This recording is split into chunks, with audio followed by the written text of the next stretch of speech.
अरे हमारो पे लगा ही ताली बेटा राउर पी के रोज करे ले डराना रउए किरिए ए राजा कहियो माहू खाती मर जाई जियल ना देखबा त कुछ कर जाई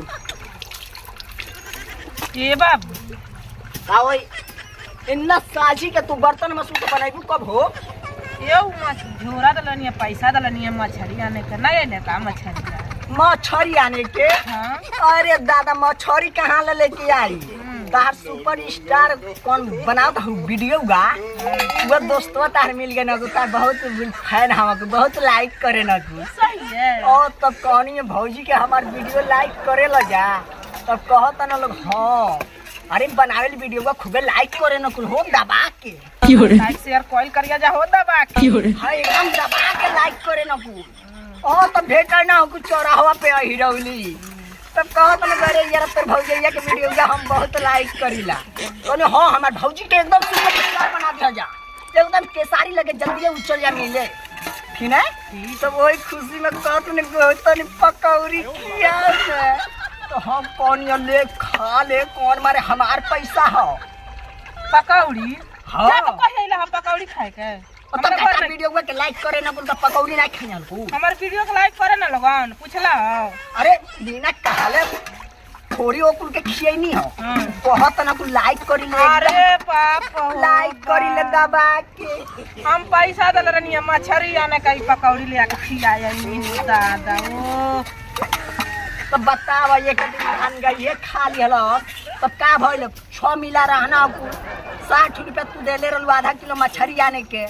6 मिला में 10 रुपया पकौड़ी खिया देनी है का पुण्य वाला काम कहीं है ना घरों मछरिया कल रनिया आने का तो का भइल अरे आज मछली आज खाइयो रोज वीडियो बनावत हूँ वीडियो से तार पेट भरता तो मछली के कौन टेंशन ले ले हूँ आ ई सोचो अरे पकौड़ी के मारा गोली वीडियो में वायरल हो जाइबू तो वो इतना उतना पकौड़ी बाता ना कितना जाने के खियाइबू सही है हो वायरल होतनी तो वायरल होता लाइक करत ना शेयर करत ना दबा के लेकिन काहे पकौड़ी खियौनी है आई रे दादा काहे पकौड़ी हम नहीं खाइनी ता लाइक करे वाला कमेंट करे वाला केना वीडियो ता देखे न को लाइक करे न को कमेंट करे न को कहनो को तोर भौजी के मन के खिलावेले ओई कुल के खियौनी है काहे पकौड़िया खिया दनी है पहले वायरल हो गई लाती तब पकौड़िया खियौले रहती अरे पहले खियबू तब ना वायरल होइबू पहले ही सोचा तो हमारे लगे एक का बैग लाइक शेयर मिलल करे तो वो जमाना नहीं बा लोग चीन के देला लाइक शेयर इन समय टिकटॉक पे वीडियो बनावे वाली बहुत बारिश से करिश्मा कपूर इहो बात बा का तब का तहरे ऐसन मोटहन में हरारू के लाइक करे जे हम कुछ खाइया को तब ना लाइक करी हम बारू खूब मोटहन हाथी ऐसा नाचे कमर हिला के तो वो तो लाइक करी हम तू जा पतर किन के संग जा बनाओ वीडियो हमारे संग ना बनाइया वीडियो हां हम कहाँ ला वीडियो बनाइला हो ए मौसा हम वीडियो बनाइला ए मर्द वीडियो बनाइला तब लाइक काहे ना करेला हो लाइक कर दबा के अरे इनके कौन चिकनी और सेजना वीडियो बनता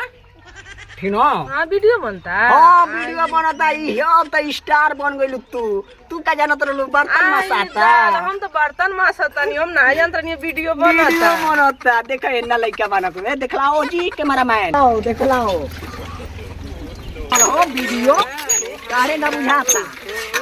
ना बर्तन हम मसदा मगर पकौड़ी पूरा मिला खुश हो गए ना हमार पैसा के पकौड़ियन का ना खिया दानी हमार वीडियो को लाइक शेयर करियो लोग पकौड़ी खियाए पकौड़ी नहीं तब छेना रसगुल्ला यान के खियाए आज पकौड़ी ना खिया तो ये हिट हो जाए तो छेना रसगुल्ला खियाई हां खियाई हम छेना रसगुल्ला नहीं हम जानो तो नहीं बनी हमार भौजैया के नाम कंजूस है हमसे काम करवावेले स्टोरी पिटवावेले अपने बैठ के मोबाइल चलावेले और वीडियो बनावेले हम जानो तो ना बानी अरे दादा कौने और सब लौकता नहीं अरे लौकत कहां बानी ए भैया नहीं लौकत नहीं ना इनकर आईडी पर रूबी राय बोलो रूबी राय बोलो कि इनका आइडिया पर जाके देख ले के ना हम तोरी पीटले बानी बहुत ज्यादा तोरी पीटी दिए बानी